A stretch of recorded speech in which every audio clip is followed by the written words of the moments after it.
Hi everyone, it's your favourite Atomic Blonde here with my Picard Season 3 Episode 4 review. What an episode. This show is just getting better and better. There's a few things in there. There's quite a lot of swearing this episode, which is a bit and really not Star Trek. Even Jean-Luc drops an F-bomb. And there was a couple of stupid references in there. But park those, because this episode was right. So at the end of the last episode, the ship had been hit by its own torpedoes because of the portal, and the ship is just dead in the water and it's falling through the nebula. We know there's like this gravity pull thing at the bottom, which is going to just crush them like a tin can, I guess, by the time they get to it. So they're falling. And the episode opens, not there, but 5 years ago in Guinan's 10 Forward bar. And Admiral Picard's there having lunch or dinner or something. And a load of cadets kind of come in, and they go over to Picard and, sorry for interrupting you, but we've got some questions. They've sort of read the book, but it's not the same as hearing it from him. And they start asking questions, and he's like, I'm not very good at telling stories, and being very modest. They kind of, keep probing, and then he starts opening up and talking away to these cadets. Then we go to the Titan. So we've got Riker on the bridge, asking questions of the crew, sort of status reports. Where are we? What options do we have? And basically everybody comes back and says, we're screwed. They're losing power. They're trying to divert. All the power's failing. Everything they try and do things. They're actually just going to use the power up quicker, or the core will go into complete meltdown. So Riker chooses to, asks if we divert all the power to just life support.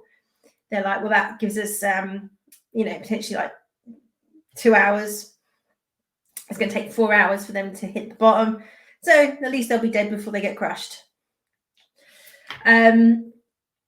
But pretty much they, and they're still being bombarded by these power waves, these bio power waves.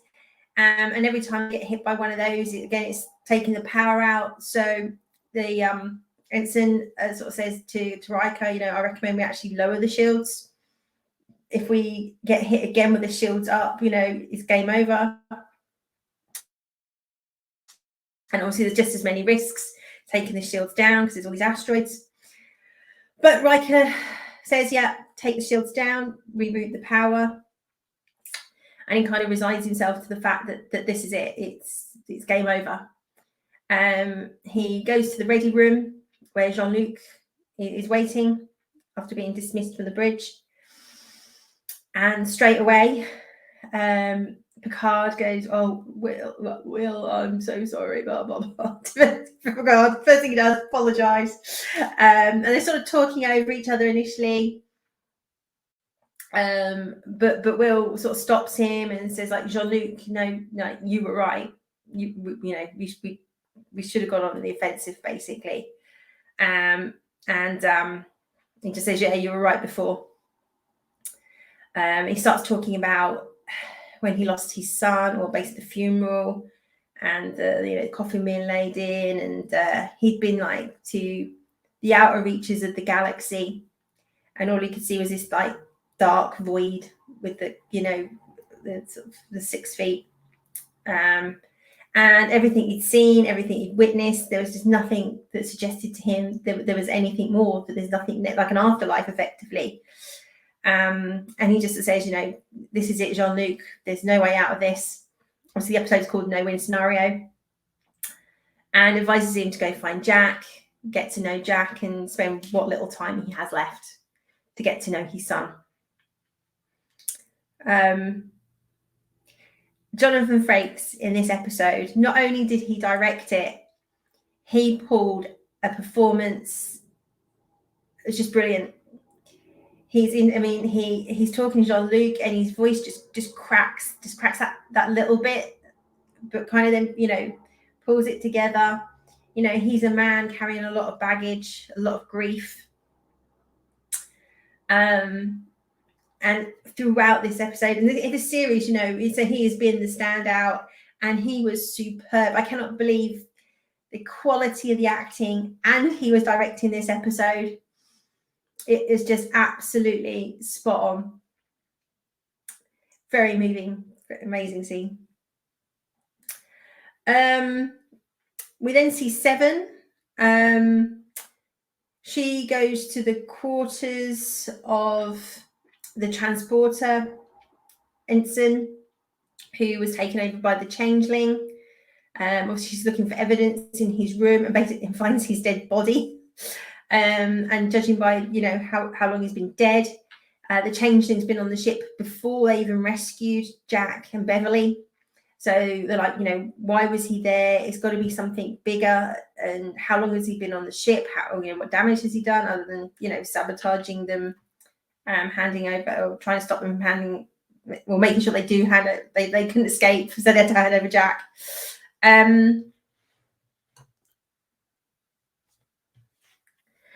She goes to Riker, which again, really sensible writing. She's found something else. She goes to her captain or acting captain and says, look, we've got changelings on board. This is how long they've been on board, and Riker initially sort of says that we need to keep quiet about this. And she's like, what?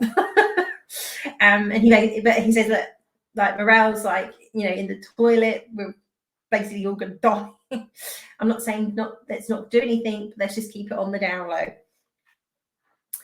And she's like, okay. And then we sort of see her walking off to go, and got the voiceover of Riker's conversation with her saying, look, I could reinstate you, but actually, in your unofficial capacity, this could actually, work out to our advantage. And again, another piece of swearing, and he's like, yeah, go get the bastard. So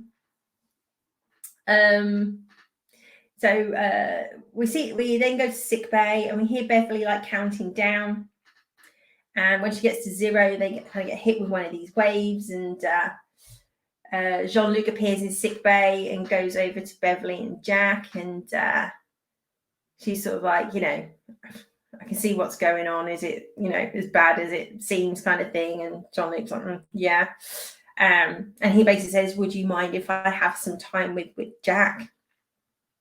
And Beverly's like, absolutely fine. Of course, this is it. Yeah, go spend some time with your son. Jean-Luc takes him to the holodeck and runs a program of 10 Forward. It starts explaining that this bar has a significance for him, and has Jack ever been there or anything like that? And Jackson, no, of course not. And they start swapping stories and talking, and there's a scene where Jack says to, and it's like Picard go, oh, I've got like a bottle of my wine behind the bar, it's great vintage, and Jack's like, yeah, I don't like wine. So Picard's some whiskey, and he's like, yeah. And Jack says to him, we've got to talk about the elephant in the room. And Picard's like, sits down, he's like, yeah, of course, being like, okay, here it comes. And Jack's like, the hair. When did you lose the hair? And Picard's like, what are you, 22, 23? Make the most of it while you can. So great little icebreaker, a little bit of humor in there. And yeah, like Picard's like, well, tell me a bit about yourself and this, that, and the other thing. And Jack's like, I don't even know where to start. And Picard asks him, you know, well, why didn't you ever want to find me or be you know,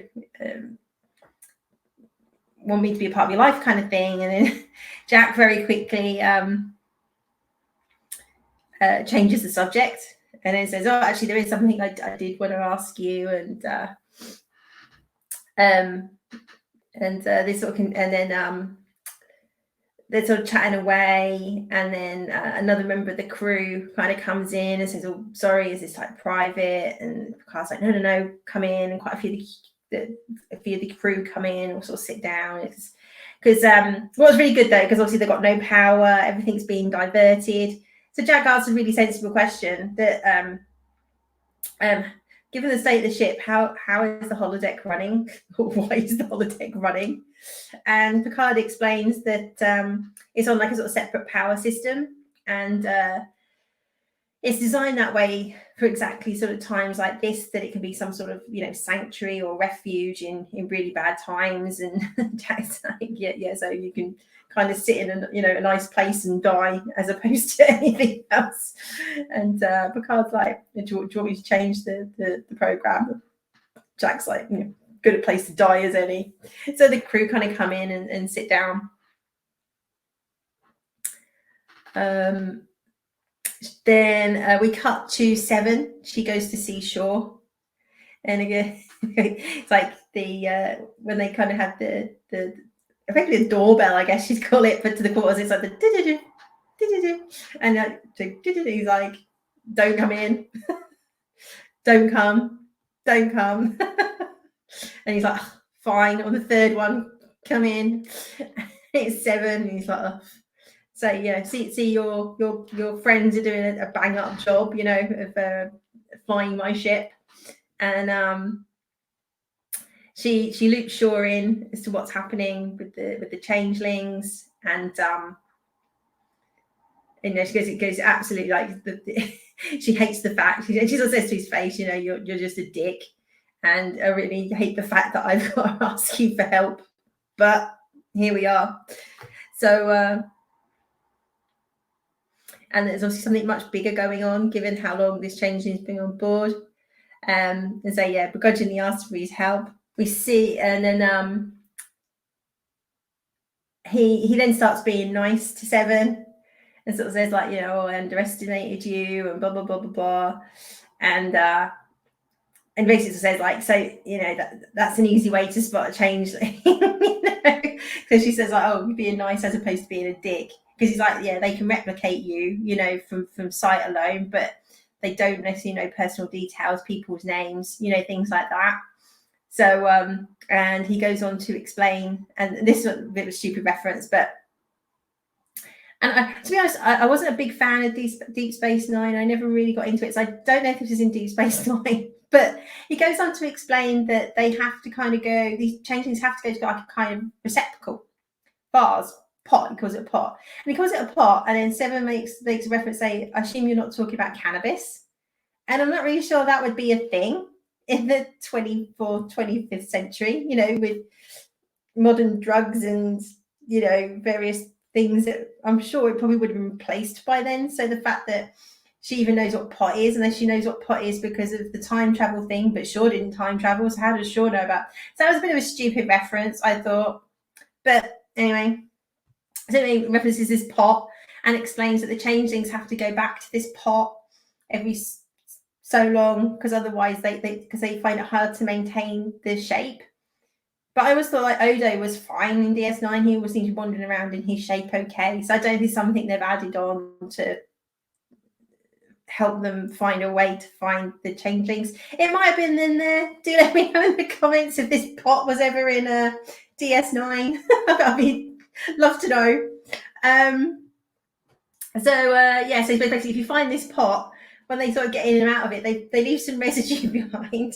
You get that residue, put it in the computer, you can then scan the ship, find the changeling. And she's like, great, thanks. Off she goes. And Shaw's like, you know. We cut back to Riker. He's trying to leave a message for Deanna, because he's like, you know, some sort of goodbye message. and he sort of says that I want to tell you, and he's like, oh, I want to tell you, and he just can't articulate what he wants to say. I'm not sure he even knows what he wants to say, and he just ends up, he goes, put the message on hold. But you can see like he's really, really struggling.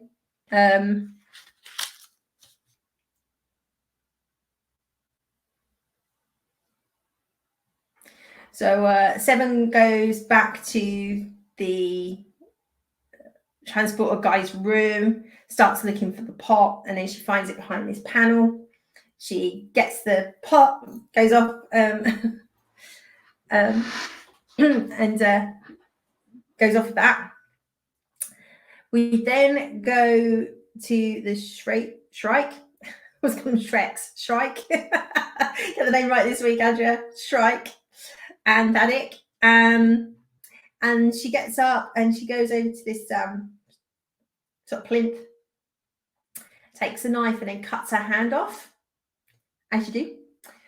And this drops in, and this then forms a face. So that would suggest that she's a changeling, and whoever she's working for. And she gives the update saying things haven't gone to plan. They're in the nebula, but unfortunately their ship's too badly damaged and they can't actually get away from the gravitational pull. And this thing commands her to go in and get them. And she's like, well, we can't. It'd be suicide if we go in there. And he's like, getting Jack is the priority. You're dispensable. Your crew's dispensable. You've got to go and get Jack. And she's sort of like, she goes, okay, what can she say? So she goes, okay, we'll go get them. And she's saying they can't go in there because they've got the portal weapon, and that has to do like gravitational. It runs like sort of gravitational things. So obviously with the gravity at the bottom and the gravity thing, so very, very dangerous. But she agrees to go get them and pursue them. We then cut back to the 5 years in the past, back at 10 forward. And Picard starts telling a story. They sort of ask him, what's one of the worst situations he's been in. And he starts telling a story about him and Jack Crusher Sr., when they're in the academy together and they'd borrowed a shuttle to go see some girls. And, how, it basically all kind of went to pot, and they ended up in a really bad situation. We then come back to 10 forward, and Jack and Junior is still talking to Picard, and Jack kind of says, like, growing up, he was mostly on his own. Yes, he had his mother, but he's not someone that needs to belong to something. Like, obviously, it was important to Picard that he was part of Starfleet. But he's like, I'm not like you. If you think I need this, I really don't. And Picard just very honestly kind of goes, well, but I think I do, And he starts talking about connection, and everybody needs connection. You don't just need to belong to something, but you need connection. And he sort of look around, they look around 10 forward. Obviously, there's members of the crew, and they're all comforting each other, and how they're sort of, handling their goodbyes effectively because they know what's on the line.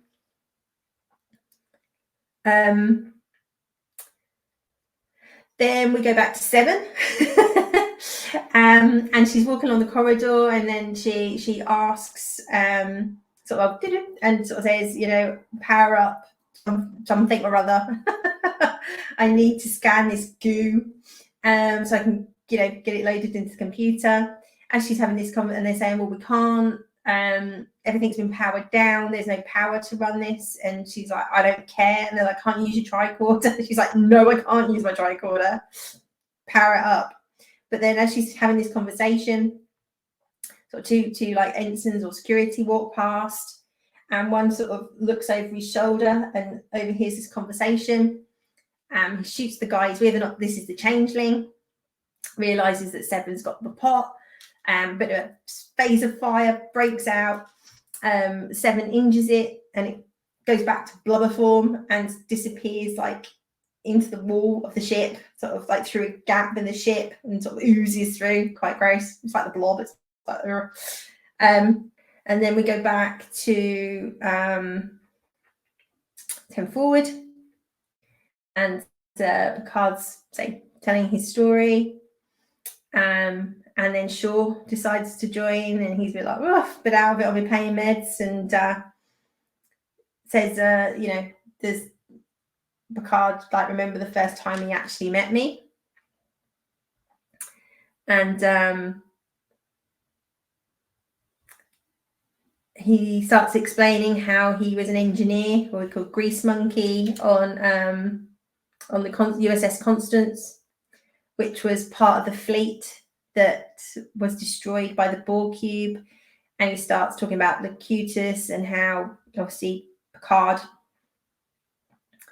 he was so important to the Borg. He was the only Borg ever to have a name, and took out the fleet. And he's telling the story about on the ship and how sort of 50 of them managed to get to a safe place on the ship and kind of the escape pods. But the escape pods can only take 10 people, and there's there's thousands on the ship, and there's only 50 people there, which I thought was a bit of a piss poor design, a bit like the Titanic, not enough lifeboats. But anyway, and how his first officer came down and just started pointing at people and you, and he was the 10th person that was picked to go in this lifeboat. And you can tell he's obviously got survivor's guilt. He's really struggled with this. What was so special about him? Why was he picked?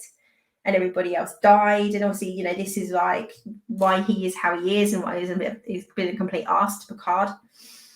And he's obviously Picard's just mortified and gets up and leaves. And everybody, to be fair, is sort of looking at the captain like, you dick. And he makes a comment around, somewhere along the line, charming became arsehole. And Jack goes after Picard. And he's like, oh, Admiral, what he said back there. And he's like, it's fine, and he's like, oh, you don't need to explain yourself to me. And he's like, no, it's fine. And he goes, oh, and he's just shut down. And he's just like, oh, that, that time meant a lot to me, thanks. And then Beverly catches up with them and starts explaining that there's more to these power waves than, they're timed, almost like contractions.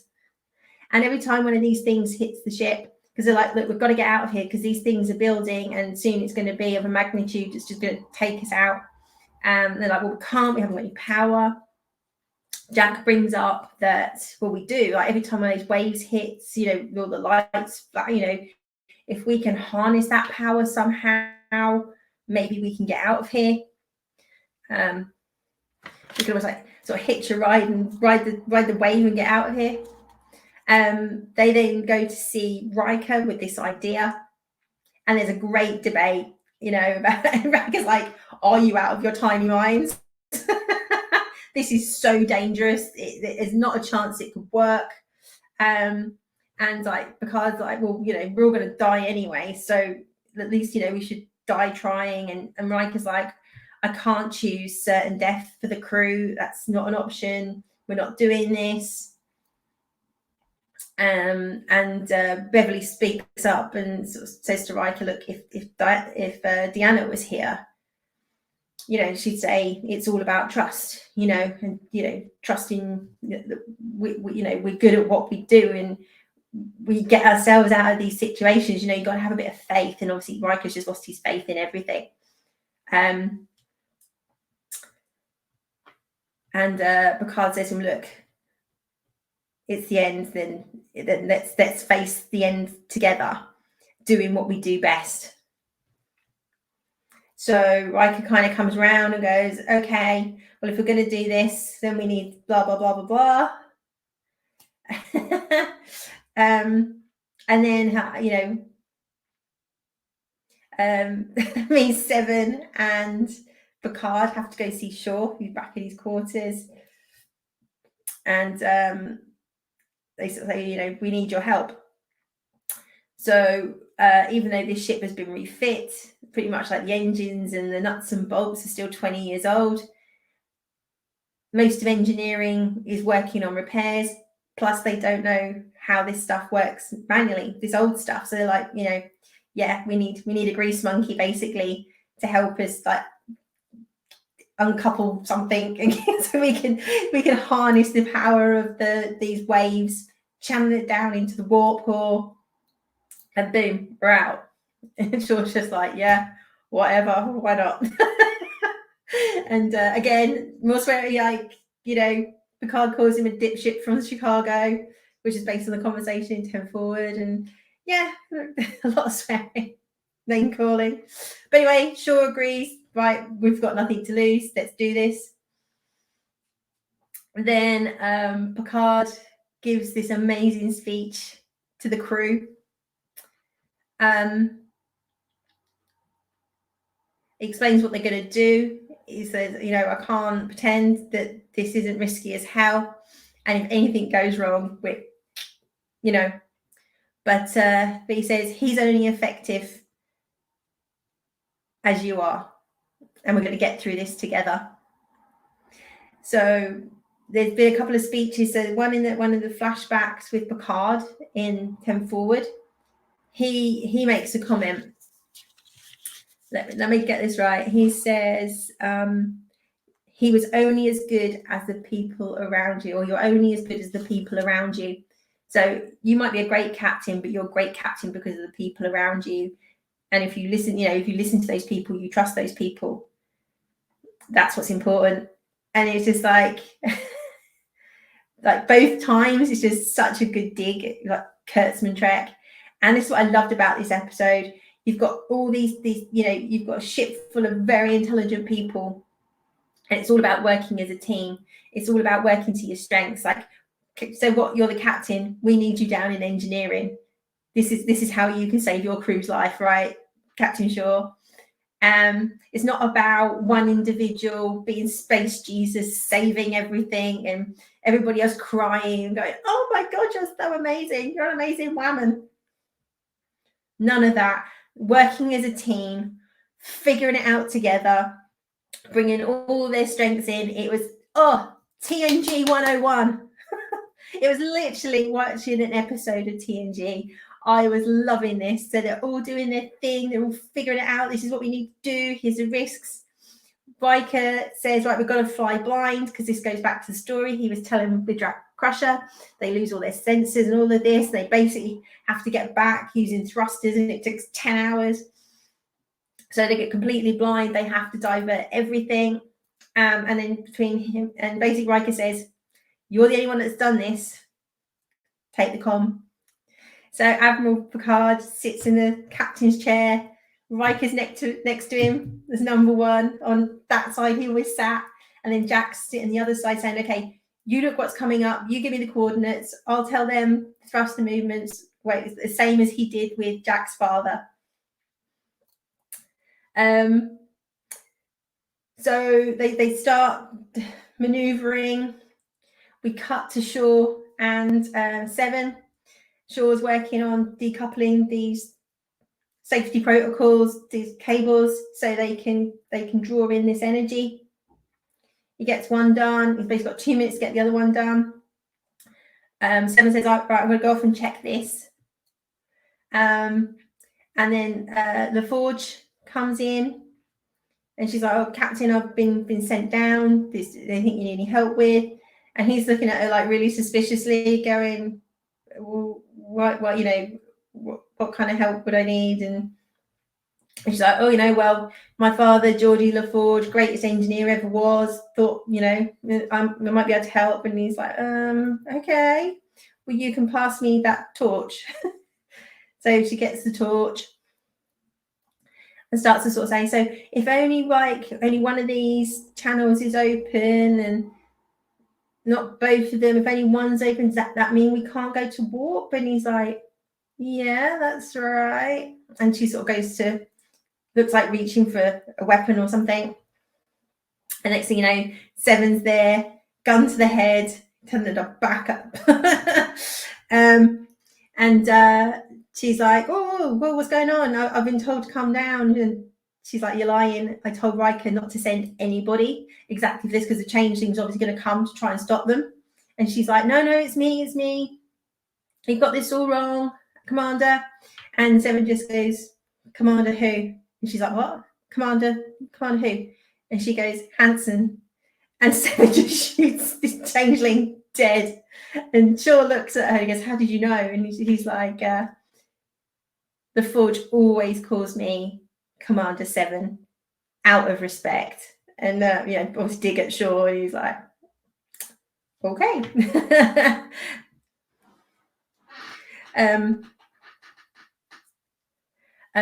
So everything's ready to go. The thruster's only at 98%. They need to get to 100%. So Riker has to make the decision. He goes, right, cut all life support. This is it, do or die, people. So they cut all of life support, redirect that very last bit of power to the thrusters. There's a bit when that sort of massive, great asteroids coming towards them. And between Jack and Picard, they manage to maneuver it, sort of under it. It's brilliant. And they go, Beverly, it's down to you now. See if your timings are right. And they count down from 5 and nothing happens. Like, shit. But then literally like a couple of seconds later, this massive wave comes. And they start being able to pull the power in. And they could start seeing all this power coming in and things. And the ship starts lighting up. And there's power to the instruments. Everybody's like, come on. As they start to get power, they start to be able to maneuver out, and they're just sort of like doing what they need to do to make sure they stay in the wave, they ride in the waves, they can get as much power as possible. Then they start to transfer that to the warp core, which again gets power. As they start to go to impulse power, they see the Shrake ship that's obviously coming in to get them. And Riker gets up and he's like, right, have you got power to tractor beams? And they're like, yeah, okay. And he basically does this thing and gets the tractor beam onto an asteroid. They manage to turn it on, and basically using the tractor beam is able to hurl this asteroid into the Shrake ship, hits it like smack on because they're like really close, and manages to sort of take out the ship. And we cut to their ship and it's like injured, and there's like the warp core is failing. It's going to take at least an hour to power up the warp core. Obviously, they're in dire straits. The ship's like injured, and they're able to like get away. Then the science officer says, "Oh, the nebula's changing," and they're like, "What?" And then they sort of look out, and so this whole nebula was basically a being. And as Beverly said earlier, it was a womb, and it was like basically giving birth. And there's all these space jellyfish, all these really pretty space jellyfish. And everybody's just sort of a bit like, wow, what have we just witnessed?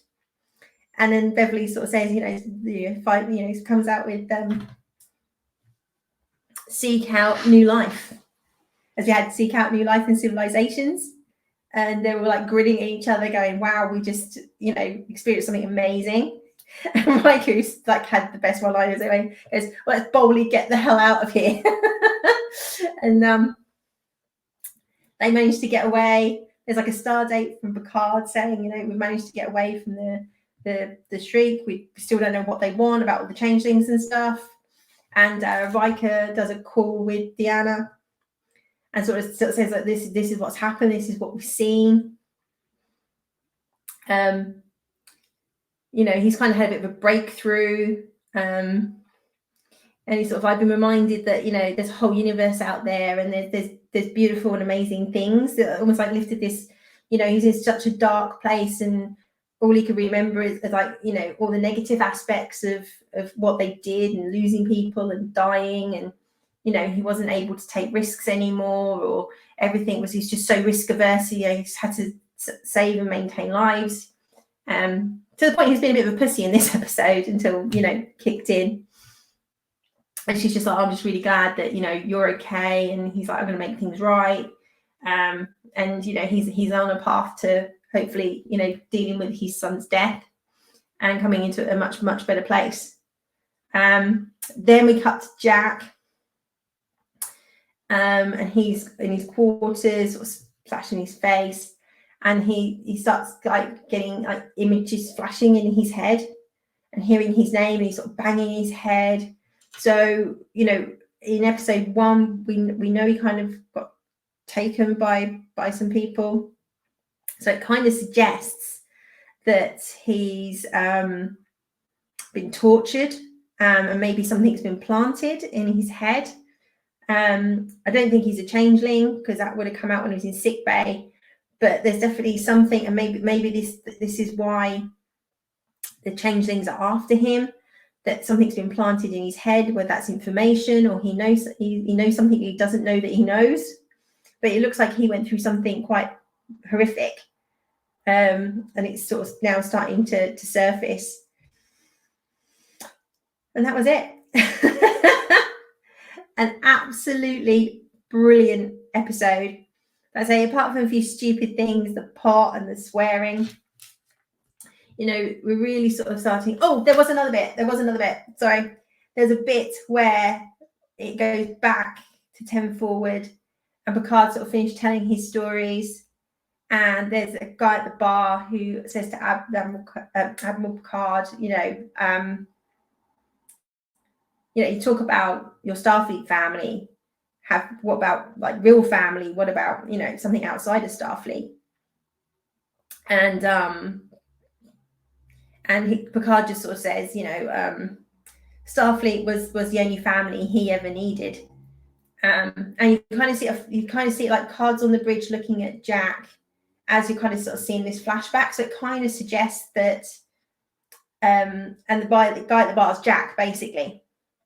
So he did go seek out Picard, but Picard sort of said this to him, and then Jack just leaves. So I think that's a bit harsh on Picard. He's there with all the cadets, he's telling stories, and someone just asked him like his opinions on family, and that was his answer, which is partly, with the cadets being there because they all start clapping. So I thought it was a bit hard to judge him on that one comment.